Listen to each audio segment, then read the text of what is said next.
안녕하세요. 재료과학과 물성을 2의 기말고사 과제를 발표할 치의과 322-0342 이인성입니다.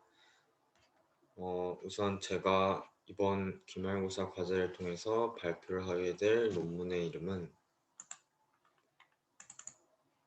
Mechanical Memory and Dosing Influence Stem Cell Fate 이라는 제목의 논문이며 저희가 교수님으로부터 9주차의 수업을 통해서 배운 논문입니다.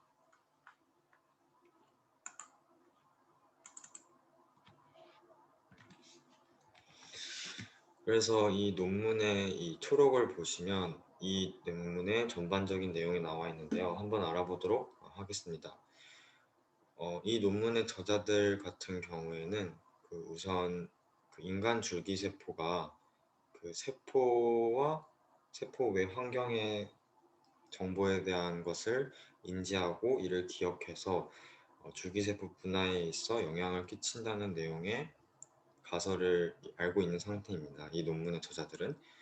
그렇다면 이 논문의 저자들은 그 가설을 통해서 좀 더 심화 발전시켜서 만약 그 세포 외 환경을 변화를 인위적으로 시켰을 때 어떤 변화가 나타날지에 대해서 관찰한 게 이 논문의 핵심입니다.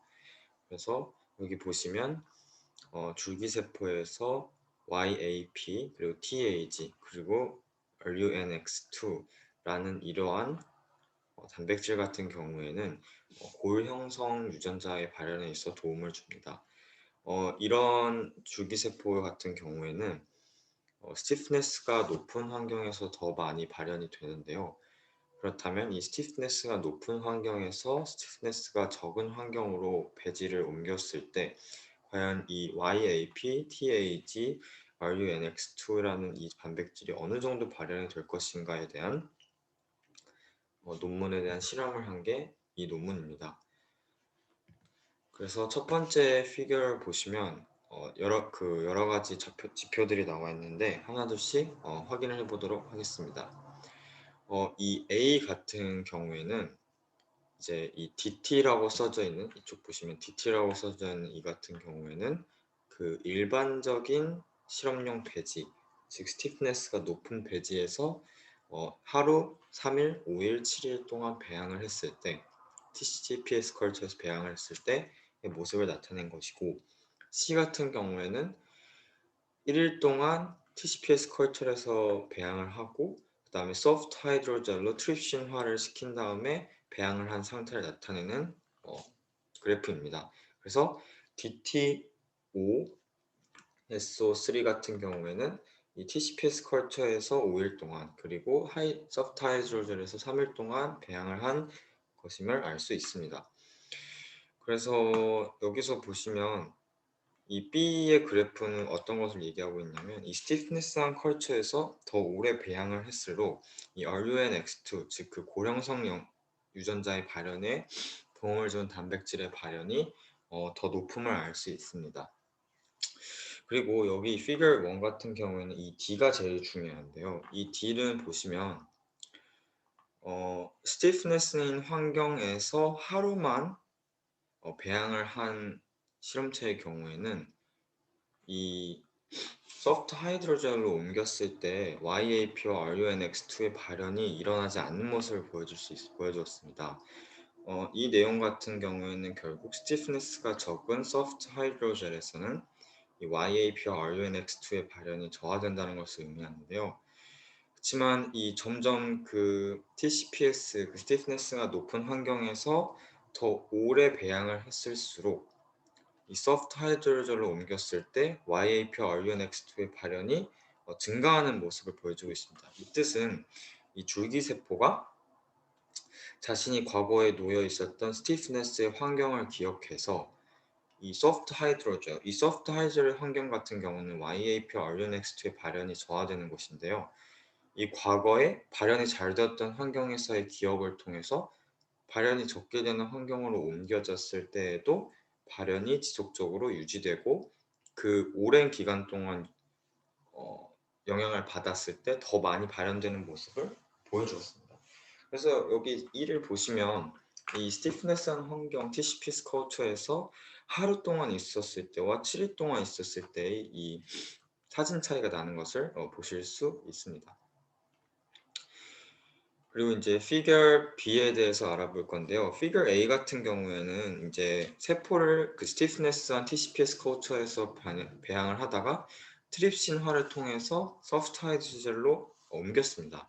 근데 이 논문의 저자들이 생각한 게 이러한 변화가 환경의 변화 때문이 아니라 환경의 변화 과정에서 주입된 트립신 때문에 이러한 결과가 일어날 수 있을 거라고 생각을 했습니다. 따라서 배양된 배지를 옮기고 트립신하는 과정을 겪지 않고 그냥 그 배양하는 자리에서 그저 스티프네스만 변화시키는 방법을 알아보고자 한 겁니다. 그래서 이 figure B 같은 경우에는 특수한 세포 배양액을 액에다 빛을 씌워주면 이 스티프한 하이드로젤이 소프트한 하이드로젤로 바뀌는 모습을 볼 수 있습니다.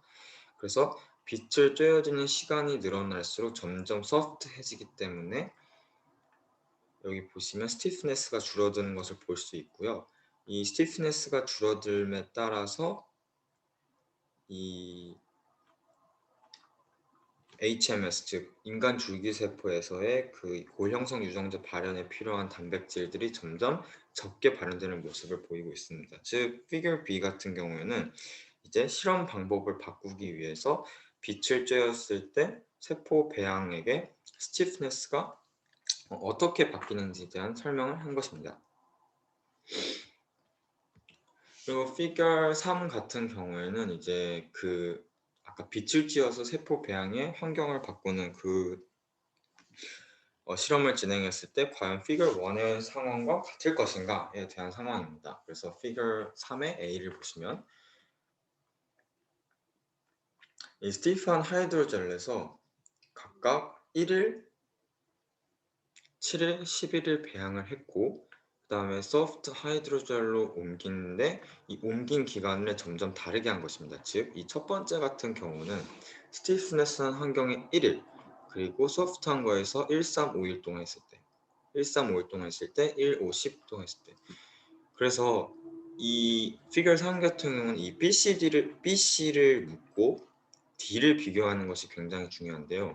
이 BC의 이 그래프를 보시면 감소하다가 일정해지고 감소하다가 일정했지만 D 같은 경우에는 그대로 유지가 되는 것을 볼 수 있습니다. 그렇다면 이 그래프의 차이는 무엇이냐면 B랑 C 같은 경우에는 소프트한 하이드로젤로 그 빛을 받았을 때 변하기 전에 스티프한 환경에서 놓였던 시간이 1일과 7일로 굉장히 적습니다.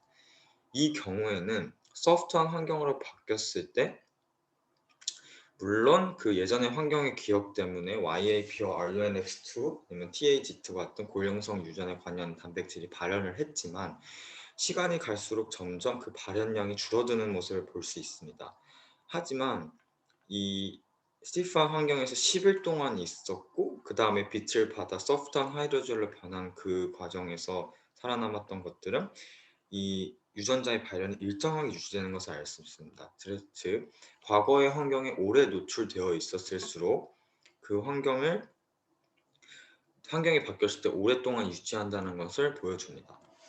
그래서 figure 4 같은 경우에는 이제 TCPS 소프트하지 않은 스티프한 하이드로젤에서 배양을 하다가 소프트한 것을 발견했을 때 유전자 발현의 빈도를 보여주는 것인데요. 아까 말했듯이 RUNX2나 YAP, TAZ 같은 고형성 유전자에 관여한 단백질 같은 경우에는 이 ALP 진 익스프레션이라는 흔적을 남기게 됩니다. 그리고 골 형성을 한다는 것은 지질의 합성이 점점 줄어든다는 것을 의미하게 되는데요. 지질의 합성의 발현 여부를 파악하는 주는 것이 이 PPAP 감마 주인이라는 것입니다. 즉, 골 형성 유전자가 많이 발현될수록 지방 형성 유전자는 적게 발현된다는 것인데요. 그래서 여기를 보시면 스티프한 환경에서 오래 배양을 하고 그 다음에 소프트한 거로 옮긴다면 고형성 유전자가 더 많이 발현을 하겠죠. 그래서 ALP 진 익스프레션은 점점 증가하고 지방 형성은 점점 줄어드는 모습을 보여줄 수 있습니다. 그리고 D2 같은 경우 세포 내에서 어떻게 일어나는지에 대해서 보여주는 것인데요. 과거의 환경에 오래 유지되어 있어 고형성 유전자, 즉 빨간색이 차지하는 부분이 더 짙어지고 초록색이 점점 줄어드는 모습을 볼 수 있습니다. 따라서 제가 이번에 기말고사 과제를 통해서 발표하게 된 논문의 결국 궁극적인 얘기는 줄기세포 같은 경우에는 과거 자신이 배양되었던 세포와 세포의 기질 간의 그 복합체의 기억을 통해서 세포의 운명을 결정한다는 것이고, 과거의 환경에 더 오래 노출될수록 이제 현재의 환경으로 옮겨졌을 때 그 지속력이 더 드러난다는 것을 의미하는 것입니다. 이렇게 해서 기말고사 과제에 대한 발표가 끝났고, 이번 이과 2학년 1학기 동안 수고해 주신 교수님께 감사드립니다.